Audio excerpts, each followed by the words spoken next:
చంద్రబాబు పురంధేశ్వరి మధ్య రగడ ఇంకా కొనసాగుతూనే ఉంది. విగ్రహ వివాదంపై చంద్రబాబు బహిరంగ లేఖకు దగ్గుబాటి వెంకటేశ్వరరావు కౌంటర్ ఇస్తున్నారు. అలా చూద్దాం. దీనిలో మీ సంతకం లేదమ్మా అని వారు చెబితే తెలిసి కుటుంబ సభ్యుల్ని అడగగా వారు విస్తుపోవటం జరిగింది. ఏమని విస్తుపోయారంటే, నీ సంతకం పెట్టడం లేదని చెప్పి మాకు తెలియచెప్పలేదు, అందరి సంతకాలు తీసుకుంటున్నాము అని చెప్పిన పెదపే మేము ఈ రకంగా పంపించాము, సంతకం పెట్టామని చెప్పి ఆయన వాళ్ళు చెప్తా ఉన్నాడు. ఇంటికి కూడా పంపించామని చెప్పి చెప్పొచ్చు కదా. ఆయన ప్యూన్ తోటి పంపించాడా, అటెండర్ తోటి పంపించాడా, లేకపోతే నాగేశ్వరరావు తోటి పంపించాడా, ఎవరి చేత పంపించాడో చెప్పొచ్చు కదా.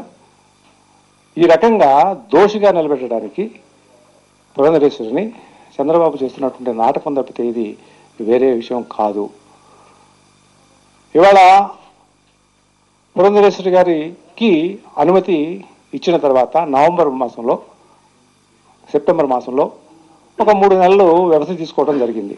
నమూనా తయారు చేయడం కానివ్వండి, లేదా ఇతరత. దీనికి కారణం కూడా పలవలు చిలవలుగా చంద్రబాబు వక్రీకరించడం. అయితే చంద్రబాబు చేసినట్టు మేము చేయలే. పురంధరేశ్వరి గారు తన కుటుంబ సభ్యులు బ్రదర్స్కి ప్రతి ఒక్క ఇంటికి వెళ్ళి ఈ విధంగా పార్లమెంట్లో పెట్టేటటువంటి విగ్రహం పెట్టేటువంటి అవకాశం వచ్చినటువంటి నేపథ్యంలో మీరందరూ కూడా దీనిలో సహకరించుకుని అందరం కలిసి చేద్దామని చెప్పి వాళ్ళందరి దగ్గరికి వెళ్ళి వాళ్ళందరి యొక్క సహకారం తీసుకుంటూ, బాలకృష్ణ బయట షూటింగ్లో ఉండటం వలన, విదేశాల్లో ఉండటం వలన కొంత లేట్ జరిగింది. ఆయన వచ్చే వరకు కూడా ఆగి ఆయన ఇంటికి కూడా వెళ్ళి ఈ యొక్క లేఖను చూపించి అందరి సహకారంతో చేద్దామని చెప్పి చంద్రబాబు చేసినట్లుగా చేయకుండా ఇవాళ విగ్రహం యొక్క నమూనా తయారు చేసుకొని పార్లమెంట్ సెక్రటరీ యొక్క ఆమోదాన్ని పొందడం కోసం తీసుకెళ్లిన నేపథ్యంలో అప్పుడు కూడా సరే పత్రికల్లో వచ్చింది. పత్రికల్లో వస్తే సంతోషించవచ్చు కదా. మధ్యలో నేను ఒకసారి ఇప్పుడు చెప్పాను, ఎవరిచ్చినా కూడా మంచిదే, అక్కడ ఏర్పాటు చేస్తే అందరం సంతోషిద్దామని చెప్పి. ఆ రోజు కూడా పత్రికల్లో మళ్ళీ పయ్యావల కేశవ ద్వారా పురంధరేశ్వరి రాజకీయం చేస్తూ ఉన్నది, పురంధరేశ్వరి విగ్రహం ఇవ్వటానికి సంతకం పెట్టలేదు అని మళ్ళీ నేను అనుకుంటాను. పయ్యావుల కేశవ పురంధరేశ్వరి మీద అలాంటి వ్యాఖ్యలు చేస్తాడని చెప్పి అనుకోవట్లేదు. చంద్రబాబు ఆఫీసులో ఎవరితో రాయించి పయ్యావుల కేశవ చేత సంతకం పెడితేనే అది బయటకు వచ్చింది. దాన్ని మళ్ళీ ప్రజల్లోకి తీసుకెళ్ళడానికి ప్రయత్నం. ఈ నేపథ్యంలో వాస్తవాలను ఎప్పుడైనా చెప్పకపోతే సబబు కాదని పురంధరేశ్వరి గారు పత్రికల ద్వారా ఎన్టీఆర్ అభిమానులకి బహిరంగ లేఖ రాయడం జరిగింది. ఆ లేఖ సరే, ఆ లేఖ ఏదో కొన్ని పత్రికల్లో వచ్చింది, కొన్ని పత్రికలు రాలేదు. ఆ నేపథ్యంలో మళ్ళీ ఇవాళ చంద్రబాబు లేఖ రాస్తూ ఆ లేఖలో ఇంకా 2-3 విషయాలను ప్రస్తావించడం జరిగింది. ఎన్టీఆర్ గారికి భారతరత్న ఇవ్వలేదన్నట. ఇందాక చెప్పాను, నువ్వు దేవగౌడ, తర్వాత గుజరాలు, తర్వాత వాజ్పేయి, ఎన్డీఏ చక్రం తిప్పినటువంటి మనిషివి, నువ్వు భారతరత్న ఇవ్వడానికి ఆ రోజు అవకాశం లేకపోయిందా? వాళ్ళ కాంగ్రెస్ యూపీఏ గవర్నమెంటు ఉన్నటువంటి నేపథ్యంలో నువ్వు ఈ విధంగా గోల చేస్తే అది వస్తుందా?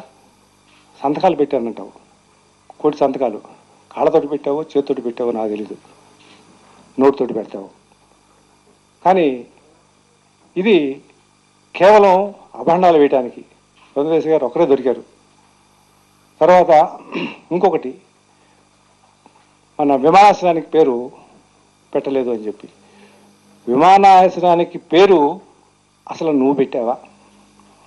ఇక్కడ ఉన్నటువంటి బేగంపేటలో ఉన్నటువంటి దానికి, ఈ టెర్మినల్కి, ఇది డొమెస్టిక్ టెర్మినల్కి ఆ రోజు వెంకయ్యనాయుడు చాలా ఇనిషియేటివ్ తీసుకుని ఆ యొక్క పేరుని పెట్టడం జరిగింది. నీ లేఖ, ఒక్క లేఖని డొమెస్టిక్ టెర్మినల్కి ఎన్టీ రామారావు గారి పేరు పెట్టమని చెప్పి రాసినటువంటి లేఖ ఒక్కటన్నా చూపించమని ఎవరన్నా కూడా ఆర్టీఏ ద్వారా అడగొచ్చు. చూపించమనండి. ఒక లేఖ అక్కడ ఉందేమో కేంద్ర ప్రభుత్వం దగ్గర.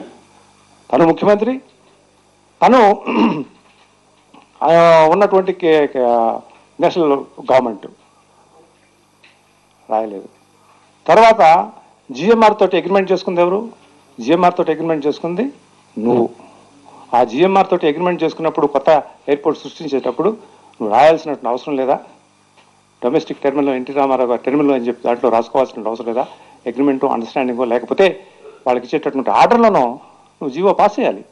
నువ్వు చేయకుండా కాంగ్రెస్ ప్రభుత్వం చేయలేదు, దానికి పురంధరేశ్వరి అడ్డుకుంది. ఇటువంటి ఒక్క భాషలు చెప్పేటటువంటి మనస్తత్వం మానుకుంటే మంచిది. ఇది ప్రజలు దీన్ని హర్షించరు. నువ్వు చేసుకుంటా ఉన్నావు పాదయాత్ర, చెయ్యి పాదయాత్ర. మేము ఒక మాట అనలేదే. ఈ విధంగా చౌకబారు, దిగజారుడు, అవాస్తవాలు, గోబల్ ప్రచారాలు, ఏదో తను చెబితే తను రాస్తే పుంఖాను పొంగాలకు వచ్చేస్తాయి, ప్రజలు నమ్మేస్తారు అని అనుకుంటే ఇది రాజ్యాలు, రాజులు, బ్రిటిష్ వాళ్ళు, నవాబులు ఎంతమంది కాలగర్భంలోకి పోయారు. నువ్వు శాశ్వతం అనుకుంటున్నావు, శాశ్వతం కాదు ఇది. 100 సంవత్సరాలు, 1000 సంవత్సరాలు చరిత్ర చూసుకో. అందరూ కాలగర్భంలో కలిసిపోవాల్సిన వాళ్ళే. ఇదేదో నా శాస్త్రం, నా యొక్క శాశ్వతం, నా ఆస్తి అనుకుని నువ్వు ఇష్టం వచ్చినట్లు బిహేవ్ చేస్తే ప్రజలు గమనిస్తారు. ప్రజలు తగినటువంటి సమయంలో తగినటువంటి విధంగా బుద్ధి చెబుతారు అనేటటువంటిది తెలుసుకోమని చెప్పి మరొకసారి కుంభకర్ణుడు నిద్ర వదులు, గుర్రాలకి, గుడ్డి గుర్రాలకి పழுదవుతూ ఉన్నటువంటి వ్యవహారం కాదు ఇది. 9 సంవత్సరాలు ముఖ్యమంత్రిగా ఉండు, ఒక్కసారి కూడా ఈ విషయం గురించి మాట్లాడకుండా, ఒక లేఖ కూడా రాయకుండా, ఇవాళ దొంగచాటుగా కుటుంబ సభ్యులు తోటి సంతకాలు చేయించి నీ సంతకం లేదు, నీ సంతకం లేదు, నీ సంతకం లేదని చెప్పి గ్లోబల్స్ ప్రచారం చేస్తూ రాసేవాళ్ళు ఉన్నారని రాయించుకుంటూ ఉంటే ప్రజలు విశ్వసిస్తారని చెప్పి మాత్రం అనుకోవద్దు. ఇది తప్పిదమవుతుంది అని చెప్పి సందర్భంగా చంద్రబాబుకి నేను చెప్పదలుచుకున్నటువంటి విషయం. రాష్ట్ర ప్రజానీకాన్ని కూడా గమనించమని చెప్పి ఈ రోజున కాంగ్రెస్ ఉన్నటువంటి, యూపీఏ ఉన్నటువంటి ప్రభుత్వంలో ఎన్టీఆర్ విగ్రహాన్ని పార్లమెంట్లో పెట్టేటటువంటి అవకాశాన్ని వారు కల్పించి, వారు ఒక్కరు కూడా దీనికి ఎటువంటి వక్రభాష్యం కానీ ఇంకొక రకమైనటువంటి విధానాన్ని కూడా తెలియజేయకుండా చెబుతా ఉంటే నువ్వు ఈ విధంగా చేస్తా ఉన్నావు. ఇంకో విషయం చెప్పాలి. అధికార లాలసత్వం అని చెప్పి ఒక మాట వాడాడు, పదే వాడాడు. అధికార లాలసత్వము, అధికార వాంఛో, అధికారం కోసము ఆవిడ చేస్తుంది అని చెప్పి మాట. ఎవరు అధికారం కోసం? ఈ విషయంలో నాకు మనసుకు హత్తుకుపోయినటువంటి ఒక సంఘటనని చెప్పేటువంటి అవకాశం ఇచ్చినందుకు నేను ఒక రకంగా ధన్యవాదాలు చెప్తాను. ఏంటంటే, పాలిటిక్స్లోకి వచ్చిన తర్వాత ప్రతి ఒక్కరూ కూడా కావాలని కోరుకునేది ఎంపీ, ఎమ్మెల్యే అవుదామని, ఆ తర్వాత మంత్రి అవుదామని చెప్పే కోరిక, లేకపోతే అవకాశం వస్తే ఇంకా పై పదవులు కావాలనేటటువంటిది కోరుకుంటారు. అయితే ఒక సంఘటన ఈరోజు మీ అందరికీ గుర్తు చేస్తా ఉన్నాను. 2004లో పురంధరేశ్వరి గారు ఎన్నికైన తర్వాత 2005 ఒక సంవత్సరంలో మంత్రి అవ్వబోయే ముందు ఒక వారం రోజుల ముందు జరిగినటువంటి ఒక సంఘటన.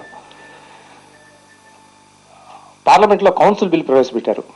రాత్రి 7:30 అయింది. కౌన్సిల్ బిల్ ప్రవేశపెట్టినప్పుడు విప్ జారీ చేశారు.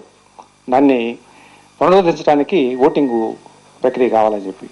ఆ సమయంలో చర్చ జరుగుతూ ఉంది పార్లమెంట్లో జరుగుతున్నప్పుడు ఒకరిద్దరు కాంగ్రెస్ సభ్యులు ఆ కౌన్సిల్ను పునరుద్ధరించేటటువంటి దానిలో కౌన్సిల్ని క్యాన్సిల్ చేసినటువంటిది, రద్దు చేసినటువంటిది ఎన్టీ రామారావు గారిని చెబితే పర్వాలేదు, చెబుతూ దూషించడం మొదలుపెట్టారు. ఆయన గురించి దూషించడం మొదలుపెట్టినప్పుడు పురంధరేశ్వరి గారు ఆ విప్పు ఇచ్చినప్పటికి కూడా అక్కడ ఉండలేక, తండ్రిని దూషిస్తూ ఉంటే సొంత పార్టీ వాళ్ళు అక్కడ ఉండలేక వెంటనే లెగిసి బయటకు రావడానికి ప్రయత్నం చేయడం జరిగింది. వెంటనే పక్కన ఉన్నటువంటి జయరాం రమేష్, జయంతి నటరాజను, జ్యోతిరాజు సింధ్యా ఇటువంటి వాళ్ళంతా కూడా వారం రోజుల్లో క్యాబినెట్ ఎక్స్పాన్షన్ జరగబోతా ఉంది, నీ పేరు దాంట్లో ఉన్నది, నువ్వు కనుక ఈ రోజున ఇక్కడ విప్ని దగ్గర నుంచి బయటకు వెళ్ళినట్లయితే ఆ అవకాశం కోల్పోయేటటువంటి అవకాశం బాగా ఉన్నది, ఇదే నీ మీద ప్రత్యర్థులు చెప్తారు కూడా, కాబట్టి నువ్వు తప్పకుండా ఓర్చుకో అంటే, లేదు జయరాం రమేష్ గారు, తండ్రిని అలా ఉంటే నాకు పదవి లేకపోయినా పర్వాలేదు, కానీ నాకు పదవి ముఖ్యం కాదు, తండ్రి గౌరవం ముఖ్యము అని చెప్పి బయటకు వచ్చేసింది. విప్పుని ధిక్కరించడం కాదు, అది ఉండలేకపో ఒక ఎమోషనల్ అయినటువంటి అటాచ్మెంట్. ఇది నేను గర్వంగా చెప్పుకోగలను. రాజకీయాల్లో ఇటువంటి సంఘటన పదవి అనేటటువంటి దానికోసం ఎంత ప్రోగ్రెస్. ఈ చంద్రబాబే కదా ఎక్కడి నుంచి వచ్చాడు, పదవి కోసం రాలా. కాంగ్రెస్ నుంచి తెలుగుదేశం కాంగ్రెస్లో ఎన్టీ రామారావు మీద నేను పోటీ చేస్తానని 82లో పబ్లిక్గా మాట్లాడాడు. ఇంకా చెప్పాలంటే చాలా ఉన్నాయి ఆయన గురించి చెప్పి. 83లో గెలవగానే ఒక నెల కూడా లేదు. ఈనాడులో కార్టూన్ ఉందలే ఇల్లరికంలో ఉన్న మజా బాగా గుర్తు నాకు. ఒక నెల కూడా కాలేదు. రామకృష్ణ స్టూడియోస్లో మీటింగ్ పెడితే నారాయణ స్వామి, కాటూరు నారాయణ స్వామి, శ్రీనివాసరెడ్డి వాళ్ళ కమిటీ వేశారు చేర్చుకోవడానికి. పంచలు ఓడబిక్కారు జనం. ఎక్కడి నుంచి వచ్చినాడు? చంద్రగిరి కాన్స్టిట్యున్సీ నుంచి. చంద్రగిరి కాన్స్టిట్యున్సీలో ఇతని మీద గెలిచినటువంటి ఎమ్మెల్యే మేడసాని వెంకటేశ్వర నాయుడు. ఆ తాలూకు వచ్చినటువంటి వాళ్ళు పంచలు ఓడబిక్కారు ఈయన నేర్చుకోవడానికి. చేరలా నువ్వు దేనికోసం వచ్చావు ఈ పార్టీలోకి? పురంధరేశ్వరి గారు ఆ రోజున బయటికి వెళ్తే నాకు వెంటనే ఢిల్లీ నుంచి కృష్ణారావు, ఆంధ్రజ్యోతి కృష్ణారావు, ఇప్పుడు కూడా ఉన్నాడు రిపోర్టరు, నాకు ఫోన్ చేశాడు. డాక్టర్ గారు ఇట్లా వెళ్ళింది ఆవిడ అని చెప్పి ఏం చేయమంటారు సలహా అడిగారు. నేను వెంటనే చెప్పాను, మీరు పత్రికల్లో ప్రముఖంగా ప్రకటించండి, ఇది మామూలు విషయం కాదు, రాజకీయాల్లో ఇట్లాంటి సంఘటనలు జరగవు. తండ్రి ఆత్మగౌరవం కోసం ఈ విధమైనటువంటి ఒక చర్యని చేయటం అనేటటువంటిది నేను మాత్రం చూడబోనేమో. ఎవరైనా రాజకీయాల్లోకి వచ్చేది ఆ మంత్రి కావడం కోసమే. అటువంటి అవకాశం వచ్చినప్పుడు నాకు అవసరం లేదని చెప్పి బయటకు వెళ్ళిపోతే దాన్ని రెండో రోజున మీరు ఇవ్వాలని చూసుకోండి. ఆ పేపర్ తెప్పించి ఫ్రంట్ పేజీలో వెంకటేశ్వరి ఇప్పుడు దగ్గర నుంచి బయటకు వెళ్ళిపోయిందని చెప్పి రాయటం జరిగింది. ఇదే పేపర్ కట్టింగ్ని సోనియా గాంధీ గారి దగ్గరికి తీసుకువెళ్ళి ఆవిడకి ఇవ్వకూడదని చెప్పి, మంత్రి పదవి ఇవ్వకూడదని చెప్పినటువంటి సంఘటన ఇంకొక మలుపు. నేను పురంధరేశ్వరి గారు సోనియా గాంధీ దగ్గరికి వెళ్ళినప్పుడు ధన్యవాదాలు చెప్పడానికి స్వేరింగ్ అయిన తర్వాత, స్వేరింగ్ అవ్వక ముందు వెళ్ళి కలవమన్నారు వాళ్ళు. ఆవిడ్ని కలవమంటే పురంధరేశ్వరి ఉంది, నేను ఇవాళ వెళ్ళి ఆవిడ్ని కలిస్తే పదవి కోసమే అనుకుంటారు కదా, అలా అవసరం లేదు, నేను నాలాగానే ఉంటాను అని చెప్పింది. అయిన తర్వాత ధన్యవాదాలు చెప్పడానికి వెళ్ళాం. సోనియా గాంధీ గారు దగ్గర ఈ ప్రస్తావన వచ్చింది. సోనియా గాంధీ గారు ఆవిడ పురంధరేశ్వరి నీ పెర్ఫార్మెన్స్ చూసి, నువ్వు కావాలని చెప్పి నీ కమిట్మెంట్ని చూసి ఇవాళ తీసుకోవడం జరిగింది. తండ్రి మీద గౌరవం ఉండడం అనేటటువంటి నేను రెస్పెక్ట్ చేస్తాను అని ఆవిడ వెన్నుదట్టి పంపించినటువంటి మాట ఇవాళకి నాకు చెవుల్లో మారుమోగుతూ ఉంటుంది. ఇది క్యారెక్టర్ అంటే. అంతేగాని మీకోసం అని చెప్పి వెళ్తూ ఉంటే ప్రజానీకం నవ్వటంలా, మా కోసం వస్తున్నావా, 9 సంవత్సరాలు ముఖ్యమంత్రి చేసిన తర్వాత మా కోసం వస్తున్నావనంటే ఎవరు నమ్ముతారు?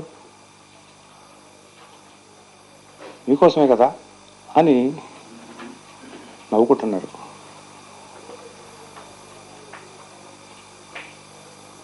ఇంకా చెప్పాలంటే పాదయాత్రలో ప్రహసనం అయిపోయినటువంటి నేపథ్యం ఇది. ఆ విషయాల జోలికి నేను వెళ్ళదలుచుకోలేదు. చేస్తే చెయ్యి, ఒక మాట కూడా మేము అనలేదు ఎప్పుడు కూడా. 5 సంవత్సరాల తర్వాత నేను ఇక్కడికి వచ్చి ప్రెస్ కాన్ఫరెన్స్ పెడుతున్నానంటే రాష్ట్ర ప్రజానీకానికి చంద్రబాబు ఏం చెప్పదలుచుకున్నాడు, నేనేం చెప్పదలుచుకున్నాను, లేకపోతే పురంధరేశ్వరి ఏం చెప్పదలుచుకున్నది అనేటటువంటి దానికి విఘ్నతతోటి రాష్ట్ర ప్రజానీకము ఎన్టీఆర్ని అభిమానించేటువంటి ప్రతి ఒక్కరు కూడా తెలుసుకోవాలని చెప్పి ఈరోజు నేను ఇక్కడికి రావడం జరిగింది. ఈ నాలుగు మాటలు చెబుతున్నానని చెప్పి తెలియజేస్తూ సెలవు తీసుకుంటాను. ఎన్టీఆర్ అభిమానులు, ఎన్టీఆర్ చనిపోయినప్పుడు చాలా మంది అభిమానులు ఉన్నారు. కుటుంబంలో ఎన్ని లోపలకులు ఉన్నాయని బాధపడే పరిస్థితి రాష్ట్రంలో ఉంది.